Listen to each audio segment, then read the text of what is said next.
Fala galera do mundo do tênis, tudo em paz? Vamos lá, vamos dar sequência então aos nossos vídeos semanais falando dos aspectos psicológicos, né, da parte mental do tênis. Hoje conversando sobre quais são, né, assim, os principais, lógico, não vamos citar todos um por um e ficar destrinchando, mas de uma forma sucinta tentar apresentar para vocês os aspectos mais relevantes e que com certeza fazem parte da modalidade do tênis, que inclusive talvez seja uma das modalidades que mais demanda, assim, mais exige, principalmente das primeiras agora que eu vou colocar para vocês, que são capacidades que estão dentro da percepção. A percepção vai ter, por um lado, tudo que a gente percebe através dos 5 sentidos, então tudo que você percebe, né, de cheiro, através da visão, né, que você ouve, que você sente, né, no tato. Então tudo isso você já está percebendo de alguma forma. Mas além disso, existe essa outra capacidade que também vai ter e envolver a atenção, o foco e a concentração. Então, intimamente ligada, certo? Porque para ter concentração, você precisa ter o foco de atenção durante muito tempo, né? Ou durante um determinado tempo, numa mesma coisa, né? No mesmo sentido. Então, essas habilidades, elas são imprescindíveis aí para qualquer tenista. Não à toa, quase todos os tops aí falam a respeito dessa capacidade, né? O Djokovic, por exemplo, fala bastante da capacidade de concentração, de não se perder no meio do jogo, de mesmo tendo um revés, acabou perdendo um ponto ali muito chave, que não erro bobo, mas logo no seguinte retomar a concentração, né? O foco total. Então, tentar manter o máximo possível essa concentração constante para não estar justamente à mercê dos pensamentos, né, das emoções, do que estiver sentindo naquele momento. Dentro disso já entra até outro ponto, que é a tolerância à frustração, né, que é algo que quem já praticou aí o tênis vai, não só tênis, né, mas quem tá vivo sabe o que é frustração, mas no esporte ela é cruel, né, porque ela acontece muitas vezes, e no tênis é toda hora, porque são muitos pontos, os pontos duram pouco tempo, então no mesmo game podem ter, né, vários pontos, e você pode ter vários erros, por exemplo, que você considera bobos, né? Ou pode se frustrar perdendo um game, ou perdendo um jogo, perdendo uma batalha que você ficou 3 horas lá de jogo e acabou perdendo, então a frustração pode ser grande também. Então é um esporte que envolve muita frustração. Ou seja, quando um tenista consegue desenvolver essa habilidade de lidar com a frustração, de tolerar isso sem explodir, né? Sem perder o autocontrole, ele com certeza já está um passo além, né? É difícil, claro, mas é um treino também. Então, quanto mais você está lá, né, tá passando por esses momentos difíceis, mas você está aprendendo a suportar e a ter perseverança, né, a continuar acreditando, né, que é possível. O Nadal, por exemplo, usa uma frase que eu gosto bastante, que ele sempre comenta, né? Você precisa se dar uma nova chance, né? Então tem tudo a ver com essa questão de continuar acreditando, né, que na próxima chance, na próxima oportunidade, no próximo ponto vai dar certo, a mesma coisa que você estava tentando, dar sequência, né, continuar nessa perseverança. Um outro ponto que também clássico, envolve diretamente a todos nós, não só no contexto esportivo, mas pesa muito lá na hora, é a motivação. E na motivação a gente pode citar ela de duas formas: a motivação intrínseca, que é a motivação que vem diretamente, né, de nós. Então, digamos que é algo que genuinamente você sente motivado a fazer, a cumprir, que você escolheu, né, que você quer, e que você vê um sentido, um propósito, uma finalidade em estar fazendo aquilo. E existe a motivação extrínseca, que também acontece bastante. A gente sabe de várias histórias, né, não só no tênis, mas na vida, mas no tênis aí, por exemplo, de tenistas que a motivação dele, por exemplo, a começar a praticar, não veio deles, veio do pai e da mãe que influenciaram eles a jogar, ou de um treinador.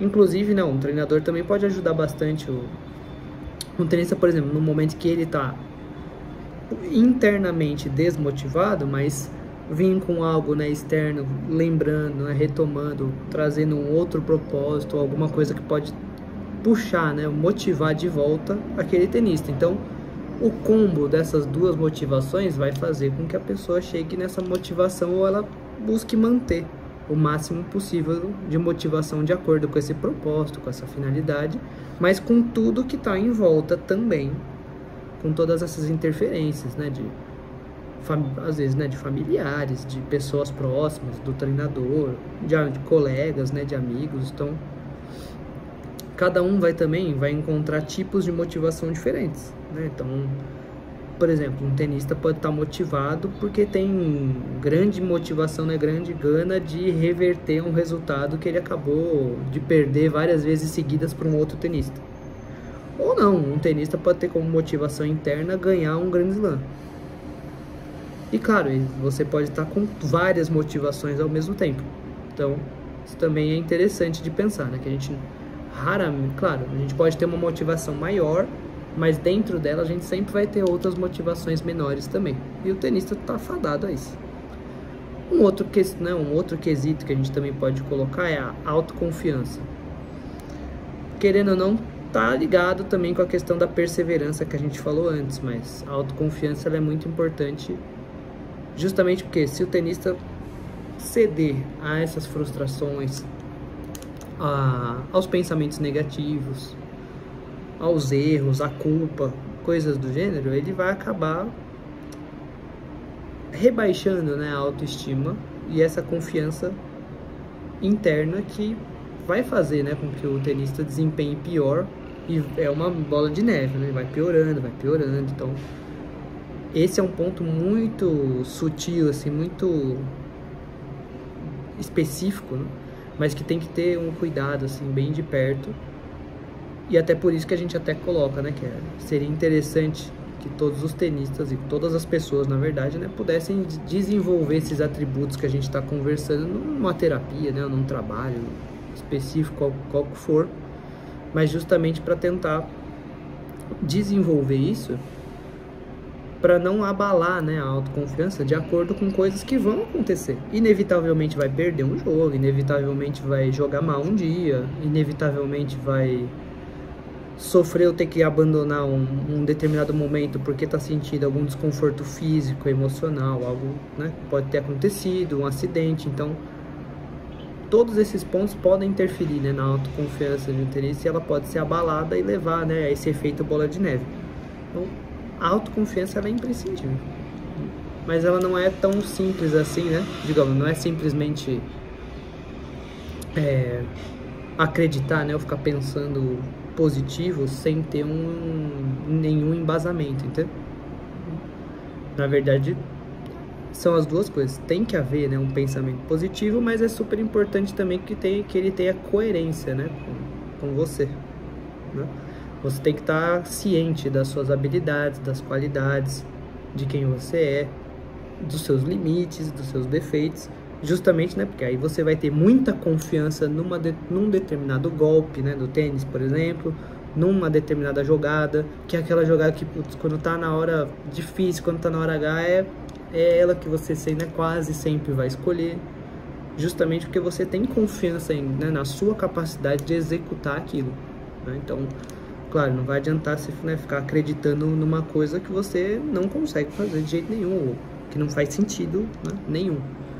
Mas é muito importante desenvolver esse tipo de confiança que a gente está conversando agora, de ter essa confiança num determinado golpe, numa determinada tática, numa determinada estratégia que foi montada, mas principalmente essa confiança, a autoconfiança, né, a confiança em você, nas suas qualidades, naquilo que você sabe que é bom, naquilo que você conhece sobre você, nos seus pontos também psicológicos, né, na sua motivação, no seu propósito, né, naquilo que você está colocando em quadra. E além desses, acho que, né, para fechar aí também com chave de ouro, acabei de falar a inteligência tática, que vai envolver, claro, vários atributos, mas os principais, o raciocínio, né? Tipos de raciocínio, então o raciocínio lógico, a dedução, a estratégia.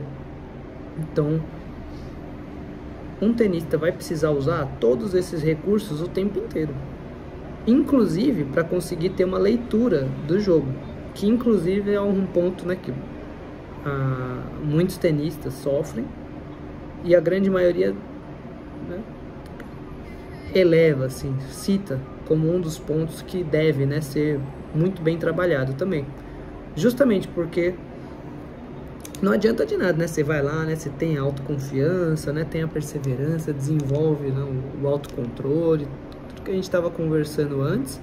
Mas se você tá lá e não consegue ler, né? E ter essa compreensão através, né, de um raciocínio lógico, de um pensamento, do que está se passando ali, o que está dando errado, o que não está, o que pode melhorar, o que não pode, né? O que você tem que fazer para ganhar de determinado adversário que tem tais características e que você, né, não tem, ou às vezes não encaixa o jogo, mas você precisa dar um jeito, né, de reverter aquela situação, né, de encontrar uma solução. Essa capacidade, né, de encontrar soluções a partir, né, de um raciocínio, de um pensamento, né, dessa avaliação, dessa compreensão do que está acontecendo. Tudo isso envolve essa inteligência tática, além da disciplina, né? Que a partir do momento que você traça, né, uma estratégia, que você tem um plano, você precisa ter uma disciplina para conseguir colocar ele em ação e permanecer ali nele. Inclusive a disciplina também é um aspecto que envolve quase todos os outros, né, que a gente falou. Porque se não tem disciplina, no primeiro momento de pressão, né, de frustração, de baixa, dificilmente, né, a gente vai voltar para o foco, né, para o plano, para aquilo que foi traçado. Então esse também é um outro aspecto aí super importante no tênis.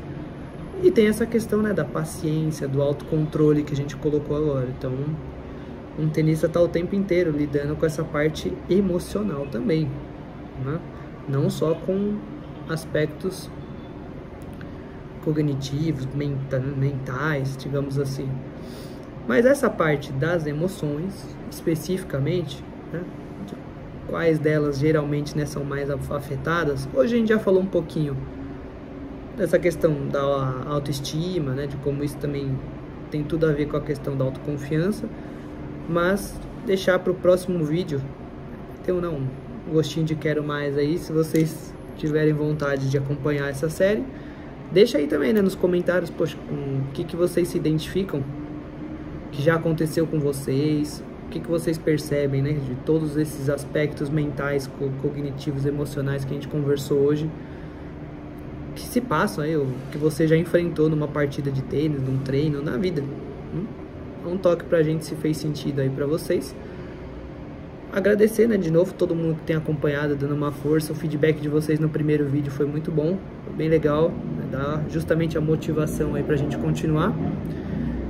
E vamos que vamos, no próximo episódio, né, a gente conversa melhor a respeito dessa parte bem emocional, né, de quais são as principais emoções, né, que um tenista vai enfrentar dentro da quadra, quais são aquelas, né, que costumam ser as mais difíceis de gerenciar, de lidar, e também alguns exemplos, né, algumas formas aí que a gente já sabe que os tenistas utilizam, e trazer uns exemplos práticos mesmo, né, de do que um determinado tenista utiliza, coisas que a gente pode ver num jogo, que a gente pode trazer até para todo mundo também poder ter uma coisa concreta aí na mente para poder aplicar na vida real, certo? Tamo junto, obrigado e até o próximo. Valeu!